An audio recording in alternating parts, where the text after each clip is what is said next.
예수님은 누구신가? 이 질문은 세상에서 가장 중요하고 또 시급한 문제인 것 같습니다.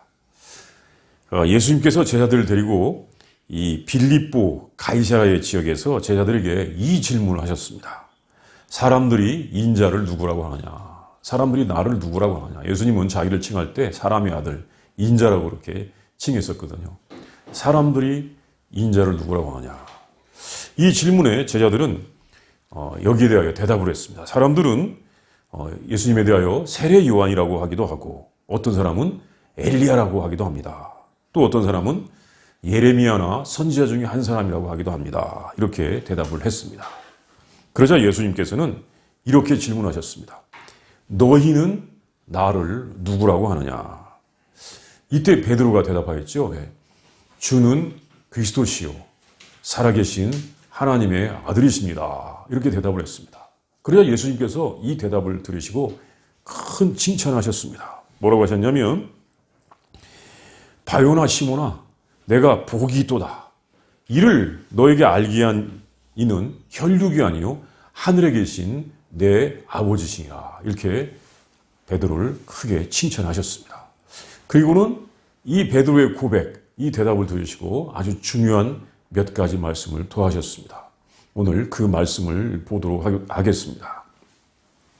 첫 번째는 사람들이 예수님에 대하여 정의하는 말은 다양합니다. 예수님이 누구신가? 여기에 대하여 정말 다양한 그런 의견들을 가지고 있습니다. 이것은 그때나 지금이나 차이가 없습니다. 예수님께서 그때 유대 땅에서 약 2년 동안 다니시면서 가장 효과적으로 하나님의 나라를 전파하셨었습니다. 예수님은 많은 사람들을 만나셨었습니다. 사람들은 구세주 그리스도, 하나님에 대하여 많은 관심이 있었습니다. 그래서 구세주를 기다리고 있는 사람들이 예수님께로 많이 왔었습니다.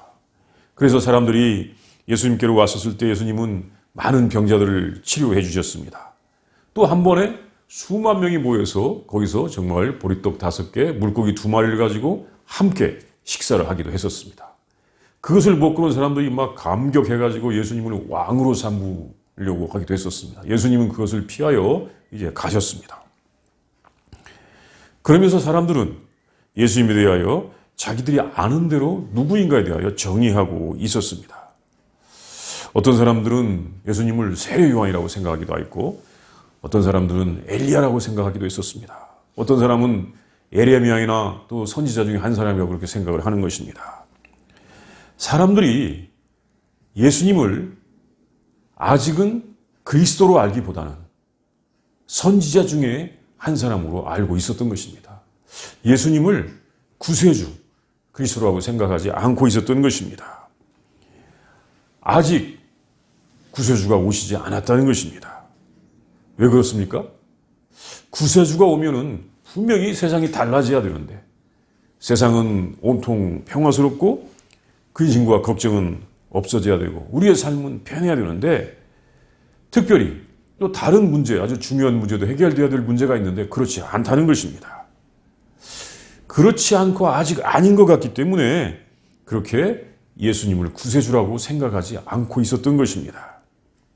특별히 사람들은 자기들 나라, 유대인의 나라는 다윗 왕 시대처럼 강력한 국가가 되어야 한다고 생각을 하고, 다른 나라들은 모두 하나님의 심판을 받아서, 하나님의 의의 심판을 받아가지고 다 멸망하거나 다 이제 정말 그 나라들이 그 유대인들에게 복종해야 된다고 그렇게 생각하고 있었던 것입니다. 그래서 이 유대인들의 생각에 아직은 그리스도는 오시지 않았고 선지자가 왔다고 생각을 하고 있었는데, 그 사람들이 예수님을 선지자라고 생각하는 것도 한 선지자라고만 생각하는 것이 아니라, 어떤 사람들은 세례 요한인가? 어떤 사람들은 이 사람이 엘리야인가? 어떤 사람은 예레미야인가? 또는 다른 선지자인가? 이렇게 생각했다는 것입니다. 아마 사람들이 세례 요한이라고 생각을 했던 것은 세례 요한이 예수님보다 훨씬 더 그때까지 유명했었기 때문인 것 같습니다. 사실 세례 요한은 예수님께서 사역을 시작할 때쯤 이제 그 헤로데에게 잡혀가지고 감옥에 갇혀 있다가 또 얼마 있다가 감옥에서 죽기도 했었거든요. 그런데 사람들은 그 세례 요한의 강력한 인상을 가지고 있어서 예수님을 그렇게 생각하기도 했었던 것입니다. 또 엘리야라고 생각한 것은 이것은 구약성경 말라기서에 나오는 그 말씀의 입각에서 사람들에게 생각을 했던 것입니다. 보라, 내가 크고 두려운 날이 이르기 전에 내가 선지자 엘리야를 너에게 보내리니. 그래서 사람들이 성경 말씀이 입각해서 아직 엘리야가 왔구나 이렇게 생각할 수도 있었던 것입니다. 또 예수님을 가리켜 예레미야 선지자라고 생각했던 것은 사람들이 회개하지 않는 것을 보고, 자기들은 주님 앞에 나와서 회개하는데 회개하지 않는 것을 보고는 그렇게 생각하는 것인데, 이것은 우리 성경에 있기보다도 마카비서라고 하는 이 의경에 있는 말씀을 근거한 것입니다. 사람들이 회개하지 않는다. 아직은 예레미야가 온 것 같다. 그리고 선지자라고 생각하는 것은, 이것은 구약성경 신명기 18장 15절에 보면 내 하나님 여호와께서 너희 가운데 한 형제 중에서 너를 위하여 나와 같은 선지자 하나를 일으키시니 너희는 그의 말을 들을지니라 라고 하는 구약성경 그 모세의 말씀, 거기에 입각해서 정말 한 위대한 분이 왔는데 이 모세와 같은 한 선지자가 왔구나 이렇게 생각을 했던 것입니다. 사람들이 성경의 예언에 의해서 나름대로 판단은 하고 있었던 것입니다. 이것은 그리스도에 관심이 있는 사람들이 예수님에 대하여 나름대로 이렇게 생각을 했다는 것입니다. 그들이 메시아, 구세주, 그리스도를 기다리고 있었기 때문에 이런 생각을 했던 것입니다. 오늘날 사람들이 예수님을 누구라고 생각하고 있습니까? 사람들이 예수님을 누구라고 생각하는 것 같습니까? 많이 다양하게 생각하는 것 같습니다. 내가 예수님에 대하여 알고 고백한 것과 같이 생각하는 사람들이 꼭 많지는 않은 것 같습니다. 심지어 예수님에 대하여 모르는 사람들 많이 있는 것 같기도 합니다. 오늘 우리는 이 말씀을 보면서 사람들은 예수님을 누구라고 생각하고 있는가를 한번 생각해 본 것도 좋을 것 같습니다. 사람들은 예수님을 누구라고 생각하고 있는가? 두 번째, 우리의 고백은 예수님은 그리스도시요 살아계신 하나님의 아들이십니다. 하나님께서는 베드로라고 하는 시몬을 통하여 예수님이 누구신지를 알려주셨습니다. 예수님께서 사람들의 의견을 물으신 다음에 이제는 제자들에게 이것을 물으셨습니다. 너희는 나를 누구라고 생각하느냐? 제자들은 약 2년 동안 예수님과 함께 하던 사람들이었습니다. 그때 베드로가 나서서 대답을 하였습니다. 주님은 그리스도시요 살아계신 하나님의 아들이십니다. 정말로 귀한 답, 정답이었습니다. 이 대답을 들으시고 예수님께서는 이렇게 말씀하셨습니다. 요한의 아들 시몬아, 내가 복이 있도다. 이것을 너에게 알게 하니는 혈육이 아니요 하늘에 계신 내 아버지시니라. 17절 말씀이죠. 엄청난 칭찬하셨습니다. 이것은 마치 하늘의 비밀을 말했다는 것을 알려주셨습니다. 이것을 아는 것은 인간적인 지식, 피나 살, 이 혈육에 의해서 아는 것이 아니라 하나님 아버지께서 알게 하신 것이었습니다. 예수님께서 행하시는 모습을 보고는 구세주, 그리스도라고 고백한다는 것은 쉬운 일이 아니었다는 것입니다. 예수님께서 이 그리스도라고 하는 것을 알지 못해서 실족한 사람들이 성경에 보면 있습니다. 누구였냐면 예수님의 선구자라고 할 수 있었던 세례 요한도 예수님께서 세상 죄를 지고 하는 하나님의 어린 양이라고 하는 그렇게 증언을 해놓고도, 이게 요한복음 1장에 보면 나오죠. 2번이나 증언했었습니다. 이렇게 세상 죄를 지고 하는 하나님의 어린 양이라고 예수님에 대하여 증언해놓고도 나중에는 예수님에 대하여 확신하지 못하였습니다. 그래서 뭐라고 했냐면 제자들을 보내서 오실 그분이 당신이냐고 묻기도 했었습니다. 이것이 마태복음 11장에 보면 나오죠. 제자들 보내서 예수님께 보내서 당신이 오실 그분이 맞습니까? 우리가 또 다른 분을 기다려야 됩니까? 이렇게 묻기도 했던 것입니다. 또 성경에 정통하다고 하는 유대교 대제사장들과 율법사들도 예수님을 몰라보았습니다.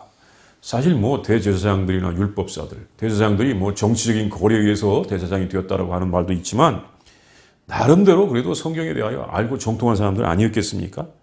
그런데 이 사람들이 예수님을 몰라봤어요. 그래서 예수님을 미워하고 시기하기도 했던 것입니다. 그들이 예수님께서 그리스도인 줄 아셨더라면 예수님께 대하여 잘 해주지 않았겠습니까? 하나님의 아들을 어떻게 이렇게 함부로 대할 수 있었겠습니까? 그런데 베드로와 제자들은 예수님을 보면서 하나님의 뜻을 알고 있었던 것입니다. 그리고 예수님을 구세주로 믿었던 것입니다. 그리스도는 은혜를 베푸시다. 은혜를 베푸시는 분이라는 것을 그들은 알았던 것입니다. 예수님께서는 죄와 불의로 고통받는 사람들에게 하나님의 은혜를 베풀고 계셨습니다. 사람들의 고통과 아픔을 자신의 것으로 여기시고 예수님은 치료해 주시고 계셨습니다. 예수님은 진정한 하나님의 사랑을 보여주셨고 제자들은 그것을 알았던 것입니다. 그리스도는 우리에게 하나님의 사랑을 가져오시는 분이다. 그리고 예수님을 보면서 하나님의 사랑을 알고 예수님은 그리스도시라고 정말 하나님의 아들이라고 이렇게 고백할 수가 있었던 것입니다. 이제 세 번째는 우리 교회는 베드로의 신앙 고백 위에 세워져 있습니다. 하나님의 은혜를 베풀어 주시는 예수님께서 온 세상에 구세해 주신 것을 믿고 고백하는 교회입니다. 예수님께서 시몬의 고백이 하나님께서 알게 하신 것을 말씀하신 다음에 그를 베드로라고 하셨습니다. 그리고 그 위에 교회를 세우시는데 음부의 권세가 이기지 못하리라고 하셨습니다. 18절에 보면 이 말씀이 있죠. 우리가 같이 읽었습니다. 내가 내게 이르노니 너는 베드로라. 내가 이 반석 위에 내 교회를 세우리니 음부의 권세가 이기지 못하리라. 이 베드로, 그 이름의 뜻이 반석이란 말이에요. 그러니까 너는 반석이라.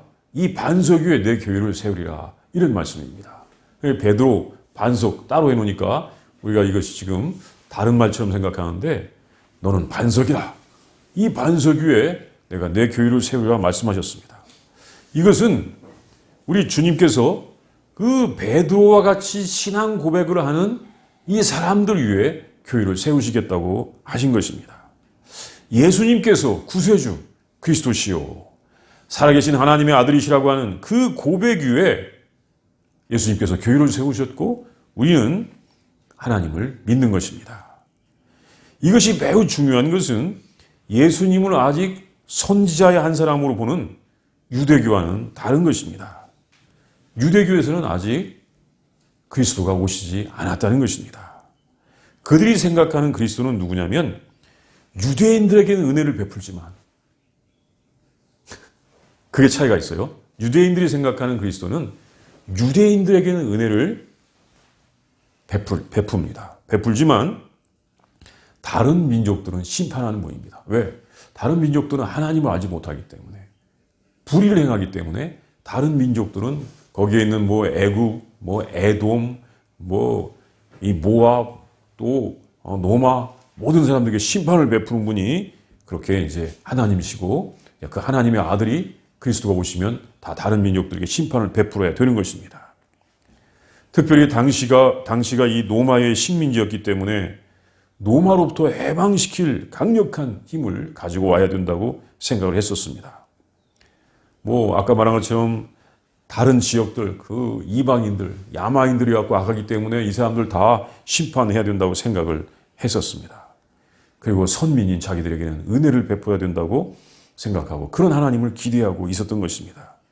이것이 유대교의 메시아와 우리가 믿고 있는 그리스도, 구세주와 많이 다른 것입니다.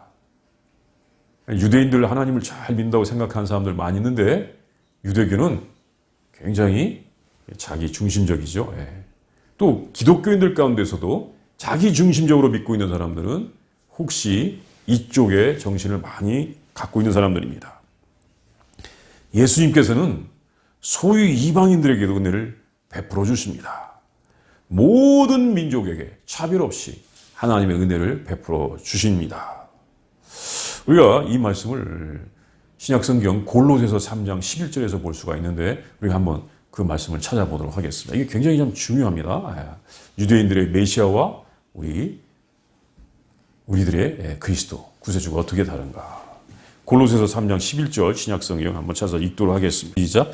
거기에는 헬라인이나 유대인이나 할레파나 무할레파나 야만인이나 수구디아인이나 종이나 자유인이 차별이 있을 수 없나니 오직 그리스도는 만유시요 만유 안에 계시니라.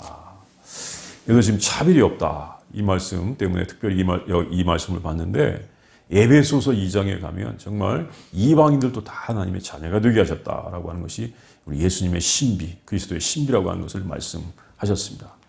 그러니까 메시아를 기다린다고 하는 유대인들이 생각할 때는 이 이방인들은 하나님의 사랑, 하나님의 은혜에 자격이 없다는 것이었고 예수님은 차별 없이 모든 사람들에게 하나님의 사랑과 하나님의 은혜를 베풀어 주셨는데 제자들이 이것을 알고 우리 예수님을 그리스도, 하나님의 아들이라고 이렇게 고백을 했던 것입니다. 우리 예수님은 이방인들이 악하다고 심판하시는 것이 아니라 그 심판을 자기 자신에게 하셨습니다. 사실 이방인들만 악한 것이 아니라 또 유대인들도 정말 악함이 있었죠. 그래서 예수님은 그 심판을 자기 자신에게 하셨던 것입니다. 정말 예수님은 은혜의 구세주이십니다. 정말 예수님은 사랑, 은혜를 베풀어 주신다고 하는 것을 제자들이 보고 주님은 그리스도이십니다라고 고백을 했던 것입니다. 우리는 이런 믿음의 고백을 가지고 있습니다. 이런 믿음의 고백 위에 세워진 교회는 음부의 권세가 이기지 못할 것입니다. 여기서 이 음부라는 말은 하데스라는 말인데 보통 죽은 자의 거처를 표현하는 말이었습니다. 죽은 자들이 있는 곳. 그래서 성경에서 음부의 권세를 번역하기를 뭐라고 했냐면 죽음의 문 또는 죽음의 세력, 죽음의 힘.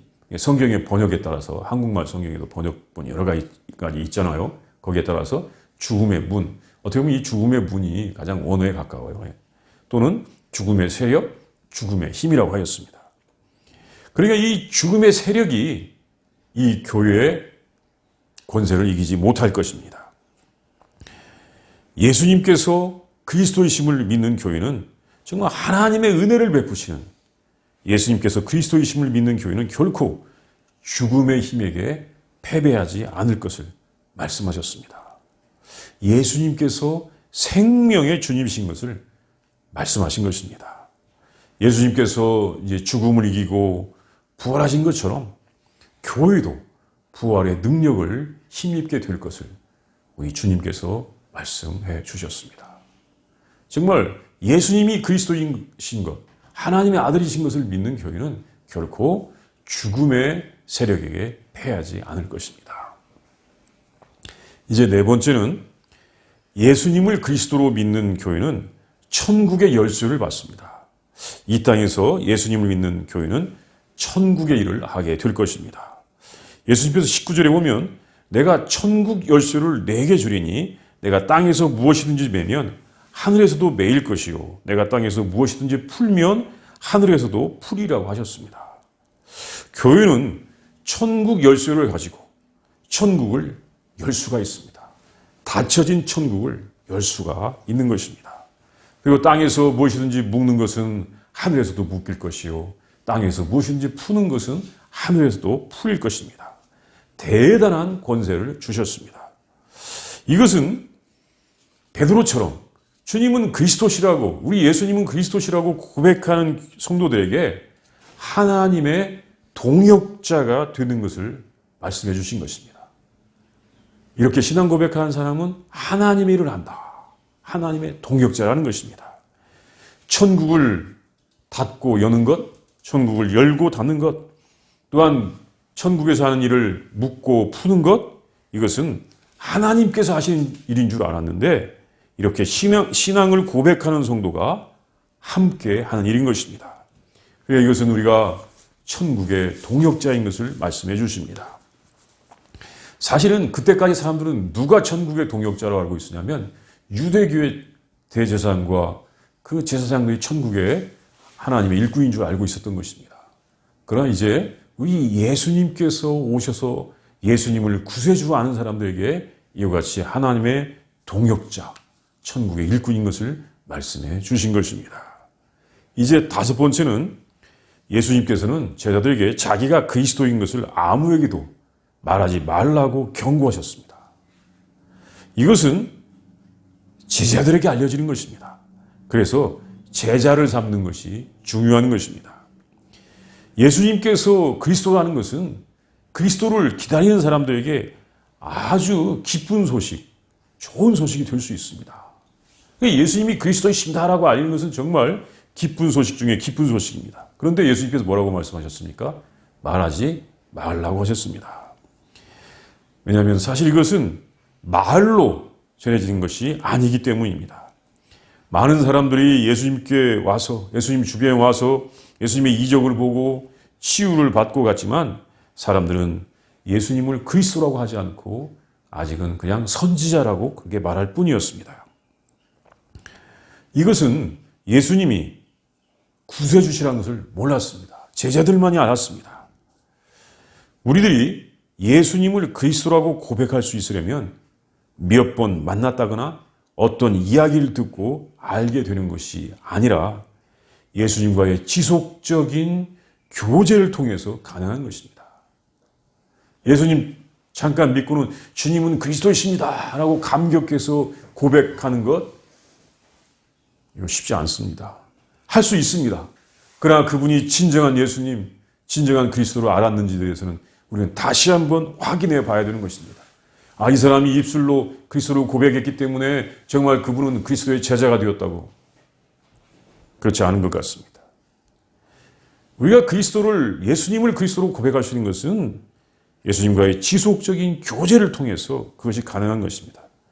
어떤 지속적인 교제, 주님과의 함께함을 통하여 그리스도의 제자가 되는 것입니다. 제자들처럼 예수님과 지속적인 동행이 필요한 것입니다. 사람들이 예수님을 그리스도인 것을 몰랐던 것은 예수님과 지속적으로 동행하지 않았기 때문입니다. 그래서 예수님께서는 마지막에 가서 제자 삼으라 이렇게 말씀하셨지 않습니까? 예수님과 12명의 제자들이 함께 있으면서 그 안에서 예수님은 사람들에게 그리스도인 것이 알려지게 되었던 것입니다. 이처럼 예수님이 그리스도인 것이 알려지려면 예수님의 헌신과 그 사랑을 아는 제자가 되는 과정이 필요한 것입니다. 우리가 예수님을 그리스도라고 고백하는 것은 대단한 비밀입니다. 이건 천국의 비밀입니다. 이 비밀을 알아야 할 것입니다. 우리가 예수님을 통하여 하나님의 은혜를 알고 기쁨과 소망과 사랑이 가득한 삶이 되고 천국이 열리는 그런 삶이 우리에게 되기를 바랍니다. 우리에게 이렇게 천국이 열리는 그런 은총이 가득하기를 바랍니다. 우리 한번 기도하겠습니다. 먼저 묵상합니다. 예수님께서 제자들과 함께 빌립보 가이사랴 지방을 가시면서 질문하십니다.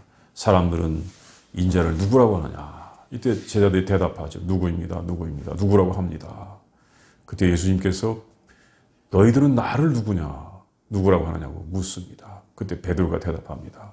주님은 그리스도시요 살아계신 하나님의 아들이십니다. 그러자 예수님께서 요한의 아들 시몬아 내가 복이 있다. 이를 너에게 알게 하니는 혈과 육이 아니요 하늘에 계신 내 아버지시라고 칭찬하시면서 이제 여기에 교회를 세울 것이고 또 음부의 권세가 이기지 못할 것이라고 말씀하셨습니다. 우리 이 말씀을 묵상하면서 내가 우리 예수님께 신앙을 고백하는 것을 한번 상상해 보도록 그렇게 하겠습니다.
구원의 주, 생명의 주 하나님, 예수님을 보내주셔서 우리에게 하나님을 알게 해주신 신심으로 감사합니다. 하나님, 우리들도 예수님께서 온 세상에 구수해 주신 것을 우리가 알고 또 믿고 고백하게 하여 주시옵소서. 하나님, 자기들의 이기심에 빠졌던 사람들이 예수님을 아직 몰랐던 것처럼 그렇게 우리가 예수님을 모르는 삶을 살지 않게 하여 주시옵시고, 하나님의 은혜와 사랑을 보여주신 예수님께서 하나님의 아들이시요 온 세상에 구주이신 것을 우리가 알고 그 예수님을 따르는 제자들이 다 되게 하여 주시옵소서. 하나님을 불쌍히 여기시고 긍휼을 베푸시고 구원하여 주시옵소서. 예수님의 이름으로 기도합니다. 아멘.